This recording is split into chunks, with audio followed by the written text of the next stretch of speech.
Salut tout le monde, très urgent. Aujourd'hui, mercredi 10 septembre 2025, le service de renseignement du Mali est en négociation secrète avec les gens de Iyad Agali dans la région de Gao à Tilemsi.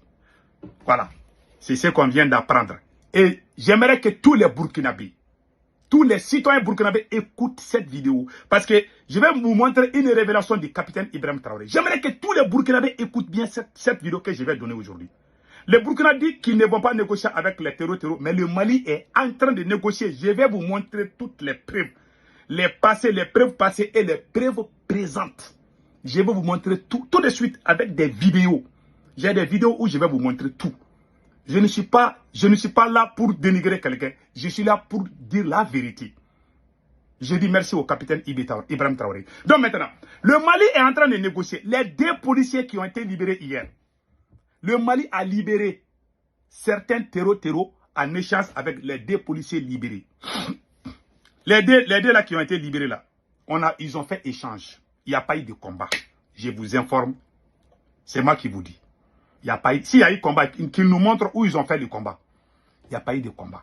Il y a beaucoup de zones d'ombre que je vais vous expliquer. Et demain, préparez-vous. Hein. Il y a certains éléments de l'armée malienne qui sont en train d'aller au front. Pourquoi ils partent au front?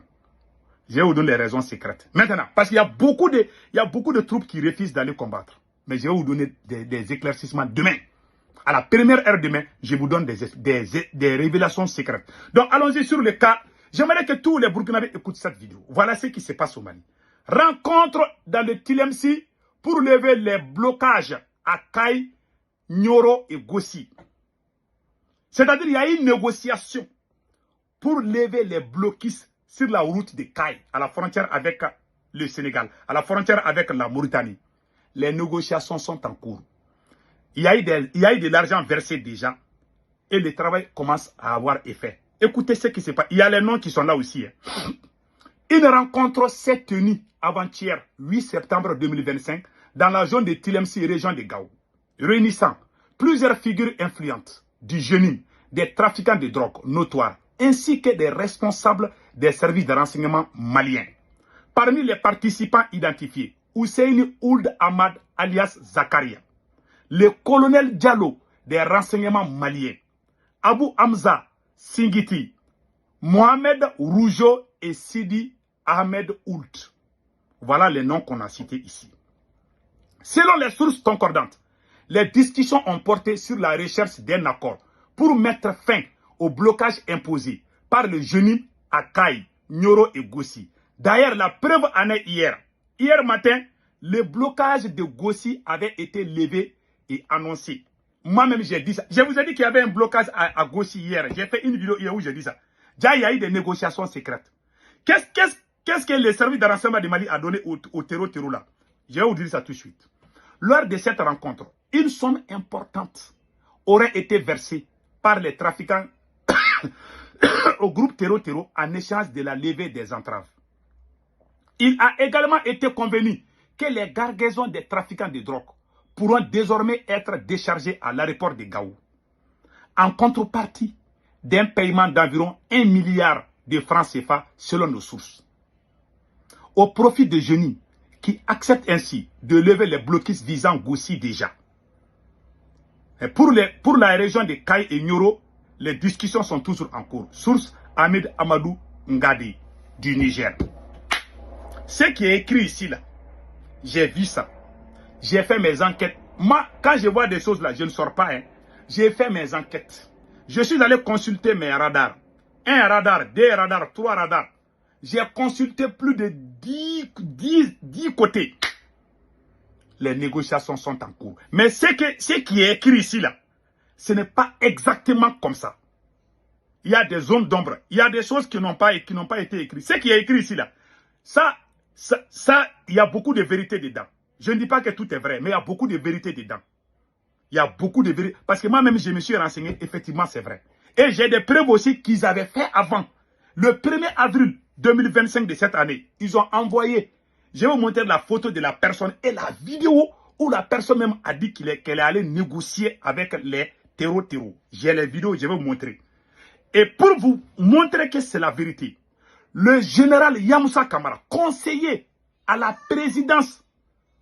Voici le général Yamoussa Kamara, conseiller à la présidence, conseiller sécuritaire de Assimi Goïta, a dit la violence ne met pas fin à la violence. Il faut négocier. C'est le conseiller sécuritaire. C'est lui qui est en train de remplacer le ministre de la Défense à travers leur famille et comme on appelle la conseil supérieur de la défense. C'est lui qui a dit de négocier avec les terreaux. Général Yamoussa Kamara. Il a écrit, la vidéo est là. J'avais fait une vidéo contre lui. C'est le conseiller.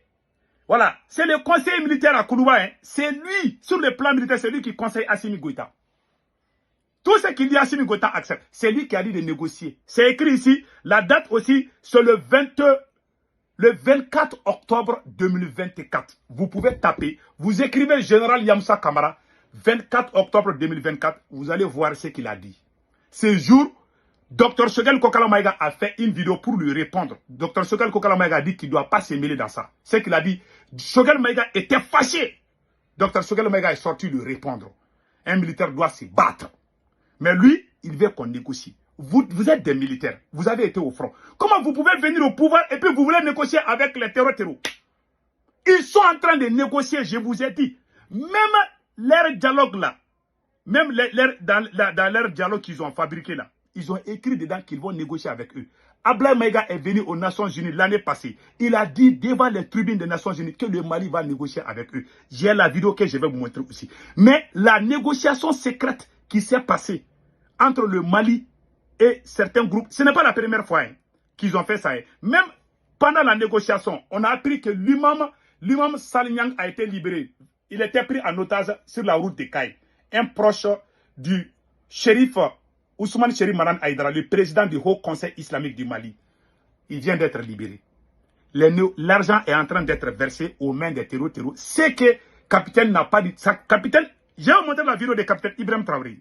Patientez-vous. Maintenant, il y a une autre négociation secrète. Moi, j'ai fait l'éveil des comptes. Je ne suis pas contre Assimi Goïta, je vous dis.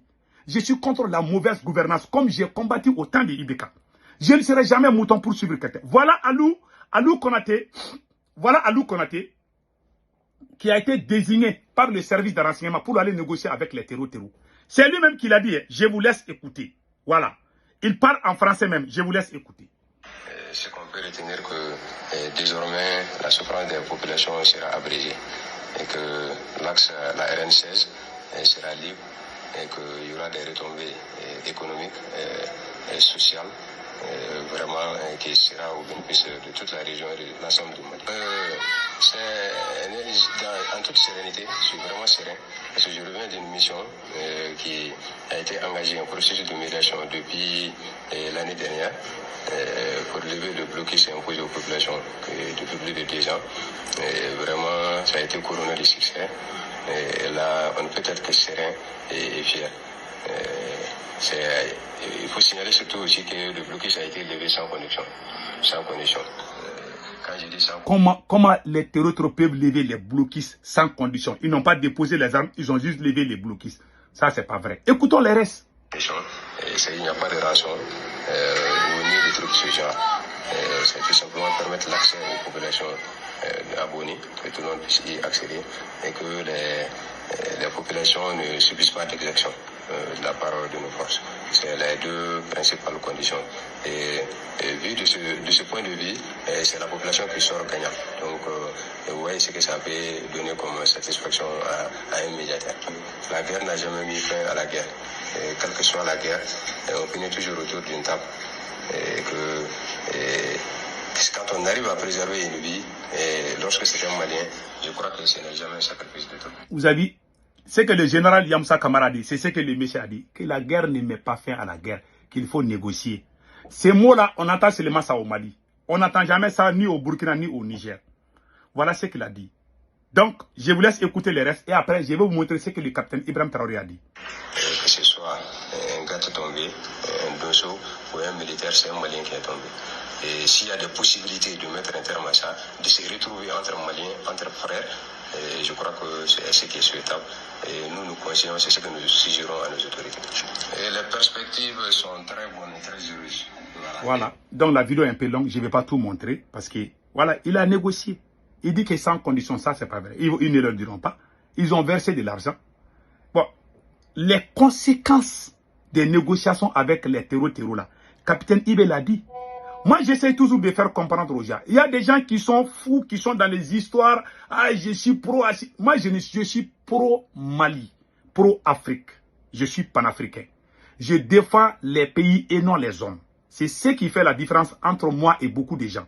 Donc maintenant, et comment on appelle là, quand Ablaye Maïga est parti aux Nations Unies, Ablaye Maïga a dit devant le monde entier que le Mali va négocier avec ces gens-là. Écoutons aussi. Action militaire, le gouvernement du Mali s'est doté d'une stratégie globale et intégrée ayant pour objectif la restauration de l'autorité de l'État sur l'ensemble du territoire national. Elle comprend des mesures politiques, administratives, de développement économique et social, y compris le dialogue avec les groupes armés. Y compris le dialogue avec les groupes armés, vous avez tous entendu. Y compris le dialogue avec les groupes armés. Il dit même pas les trop, il dit les groupes armés. Pour ne pas, vous voyez, c'est une façon même de... Il respecte même les... Bon, voilà maintenant. Ce que le capitaine a dit. Le capitaine Ibrahim Traoré parle de la conséquence de négocier avec les terreaux. Je vous laisse écouter les conséquences. Si on négocie avec les terreaux, quelles sont les conséquences? Le capitaine Ibe le dit. Écoutons capitaine Ibrahim Traoré.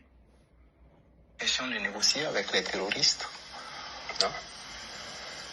On ne négocie pas. Il n'y a pas un centimètre de ce territoire-là qu'on va négocier. Écoutez. On ne donnera rien. Pas un franc du contribuable. Si le contribuable nous donne un franc, on préfère payer des armes que de négocier. Je pense qu'on a mis ça dans la tête des gens pour nous garder longtemps à la guerre. Non. Et ça me permet de rebondir à quelque chose qu'on est obligé de dire, qu'on n'a pas peut-être l'intention. Je pense qu'en 2020, il y a eu des négociations pour tenir les élections. Écoutez bien. Alors, vous les journalistes, je suppose que vous avez suivi et vous savez ce que ça fait. Peut-être qu'il y a certaines choses que vous ne savez pas. Mais nous, en tant que combattants, qui nous fait très mal. Voilà. On était en détachement en 2020.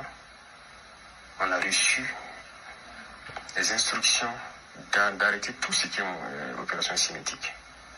Ça veut dire qu'on ne sort plus de nos bases, on reste statique. Déjà, c'est un mal. Ça fait très mal aux combattants, aux soldats de voir ça. Nous tirons. On a été nargués. Voilà. Les terroristes nous ont nargués. Demandez à ceux qui étaient Écoutez bien. Ils ont appelé des villageois à les dire, les montrer l'argent dans des valises, de venir dire aux militaires que voilà, le gouvernement ne peut pas les combattre. Ils négocient avec eux, ils ont même donné l'argent. Voilà ça. Ils sont venus nous dire. Donc de venir dire aux militaires et aux VDP de déposer les armes. Les gens sont vivants, vous pouvez vous renseigner. Et ceux qui forçaient sortir en son temps, il y a des militaires qui ont été punis. Ceux qui étaient à Bourzanga, ils sont témoins. Les VDP ont été attaqués. Ils ont eu 3 tombés. Le détachement est sorti pour aller les aider à ramener. Ils ont été attaqués. Ils n'ont pas été appuyés. Ils tirent. On a dit qui les a dit de sortir. Plusieurs personnes ont connu cette situation. Ça a fait tomber la combativité. Donc les militaires étaient découragés. Voilà. Ils ne savaient plus c'est quoi ce problème. Et ça persistait tellement que les gens partent en détachement pour juste s'asseoir. Voilà le premier problème que ça a amené. Deuxièmement, l'argent qui a été donné aux terroristes. Parce que ça, les gens ont vu. Voilà, même ceux qui sont à Djibo, c'est peut-être témoins. Écoutez bien. Quelqu'un qui venait Nitorna, puis continuer vers Nassombo, avec des valises. Voilà, peut-être à l'armée de l'air, vous avez des preuves. L'argent est sorti. Ils ont pris cet argent, ils se sont équipés. Voilà. Ils se sont bien installés. Et c'est à partir de ce moment que nous avons commencé à entendre des voix d'enfants au poste. Parce qu'ils ont payé beaucoup de transmissions, ils ont créé un réseau. Et une fois que le réseau a été bien créé, bien stabilisé, ils ont commencé à détruire tous les pylônes. Nous, nos populations ne peuvent plus nous alerter.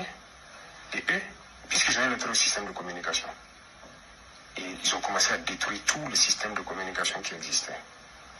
Troisième chose négative, ça a coupé le lien entre nous et les populations. Voilà. Comme au Mali. On vous dit c'est interdit de sortir. Vous êtes assis. Les populations vous appellent. Et Naba, ils sont ici, ils sont ici, ils sont ici. Vous avez interdiction de sortir. Vous êtes obligé de faire semblant de tourner. Lendemain encore, ils vont dire 3 jours, 4 jours. Qu'est-ce qu'ils commencent à nous dire? Que quoi? C'est le cabezabra point. Voici la phrase. Qu'il n'y a pas de vérité dans notre combat. Voilà. Et ils voient les gars, ils nous appellent, on ne vient jamais. On ne peut pas dire à ces populations-là qu'on a interdiction de sortir. Voilà. Mais on est là, chacun est là dans son détachement. Et finalement, les gens voyaient, ils ne nous disent plus. Parce qu'ils se disent qu'on les dit, ils ne viennent pas. Pourquoi ils vont nous dire? Il y a eu beaucoup de défis. Voilà ce que négocier donne. C'est juste déplacer le problème. Il n'est pas question de négocier. On va combattre. Que Dieu bénisse le capitaine Ibrahim Traoré. Voilà un homme. Assimi Goïta a dit qu'il va négocier. Ablaye Maïga est venu dire aux Nations Unies ici. Est-ce que vous avez vu les Burkinabés dire qu'ils vont négocier? Le capitaine en tant que président, c'est lui-même qui dit qu'on ne va pas négocier. Quand vous négociez, aujourd'hui le Mali a donné l'argent à ces gens-là. C'est ce que les politiciens faisaient avant. Moi, c'est ce que je détestais. Quand ils leur donnent de l'argent, ils vont s'équiper comme le capitaine l'a dit. Voilà pourquoi le problème du Mali ne finit jamais. S'il y avait ce problème entre Assimi Goïta et Choguel Maïga, Choguel était contre les négociations. Tous les gens pro-russes, les militaires pro-russes, les activistes pro-russes sont tous jetés en prison par Assimi Goïta. Qui peut ouvrir sa bouche pour dire que je mens? Les marxistes, les vrais révolutionnaires sont dans la prison au Mali. Du côté politique et du côté civil. Et comme on appelle les choses de la société civile. Choguel Maïga a fait son doctorat en Union soviétique. Mon petit frère et Ben Diara le cerveau, il est le premier qui a appelé les gens de sortir pour soutenir Assimi. Il est celui qui dirigeait le mouvement Yerewolo, l'un des mouvements le plus radical contre la France. C'est lui qui dirigeait. Il est en prison. Tous ceux qui sont sortis à la première heure pour demander le départ de la France, ils sont tous écartés aujourd'hui par Assimi. Aujourd'hui, il est en train de faire. Il travaille avec les journalistes qui soutenaient l'armée française. Les activistes qui soutenaient la France, ce sont eux qui sont devenus déguisés comme panafricains. Voilà pourquoi ça ne finit pas. Je vous donne un deuxième exemple. Et le camp de Boulkessi est tombé. Il y a beaucoup d'endroits au Mali qui sont sous contrôle des territoires, surtout à la frontière avec le Burkina et le Niger. Prenons le camp de Boulkessi. Boulkessi se trouve dans la zone des 3 frontières. Entre le Mali et le Burkina, entre le Mali et le Niger. Mais les terroristes ont déjà pris ces camps. Il y a plus de 4 mois. Et ils sont à Bamako en train de se quereller pour avoir 5 ans au pouvoir, 10 ans au pouvoir. Si Assimi Goïta libère tout le Mali, si Assimi Goïta est en train de travailler pour libérer tout le Mali, il n'a même pas besoin de faire 5 ans au pouvoir. Il peut faire 100 ans au pouvoir. Moi-même, je vais prendre tam-tam pour applaudir Assimi. Les gens pensent que moi, je n'ai rien contre lui. C'est son comportement qui nous met dans cette situation. Il nous a combattus. Il fait semblant d'être révolutionnaire. Bon, si le Mali négocie avec les terroristes, si tu négocies avec les terroristes, tu leur donnes l'argent, tu leur donnes la place, les pays voisins vont souffrir. Ça veut dire que cette histoire, l'AES, qu'il y a une réalité dedans. Le Burkina est contre les négociations, le Mali est en train de négocier. Et regardez les deux cas. Mais je dis merci au capitaine Ibrahim Traoré. Voilà ce que je voulais vous dire aujourd'hui. Demain, préparez-vous, il y a d'autres révélations. Passez un excellent week-end.